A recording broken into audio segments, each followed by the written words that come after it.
Hi, here's a quick video about pain. Pain can actually be very beneficial, and I hope this video is as well. The International Association for the Study of Pain describes pain as an unpleasant sensory and emotional experience associated with both actual or potential tissue damage.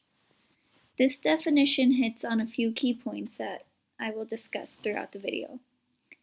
First, pain is something that results from tissue damage and is a symptom of that tissue damage. Though this pain may be unpleasant, it actually serves as an important survival function for us as humans. It is protective and prevents further damage from occurring. However, there is also persistent pain, when pain goes on and becomes chronic or persistent. This type of pain becomes non-protective and has no biological purpose. So why does it occur? We will talk more on that later, but first let's explain all of the neuroscience behind pain itself. Just kidding, I said this would be quick, so I'll keep it simple. Let's start with a simple situation. Say you're in the kitchen and you accidentally break a glass. Some of that glass gets on the floor, you don't clean it all the way up, and you accidentally step on some later. First of all, when you step on this piece of glass, the receptors in your skin identify it and send signals through your nerves up to your spinal cord. These then continue up to your brainstem and into the brain.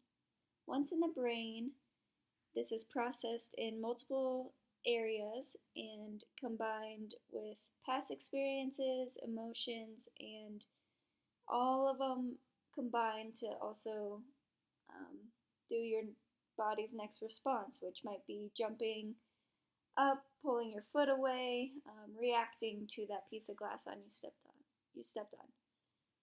Now we think that the pain might be done, or at least your foot's just throbbing a little bit, but instead, actually, your brain continues to process what just happened, the situation, how you reacted, meaning your fear response, the emotions involved, all to store it in memory and to react similarly or differently next time this similar threat occurs. However, as I said, this is a simple situation and pain can become much more complex and complicated. Pain can occur when there isn't tissue damage, and because of this, Lorimer Moseley states, the pain system is not very good at being a physical damage meter, but that is not its purpose. The important task is to break the information down into meaningful components and thereby perceive the need for action. Pain can become misconstrued or misinterpreted by the brain and thus becomes determined by perception or emotional memories instead of actual tissue damage.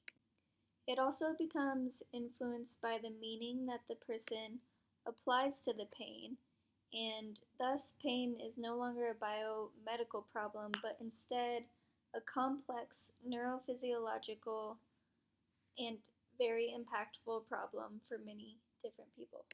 Persistent or chronic pain is becoming very prevalent in the United States of America, with 1 out of 6 Americans currently experiencing it.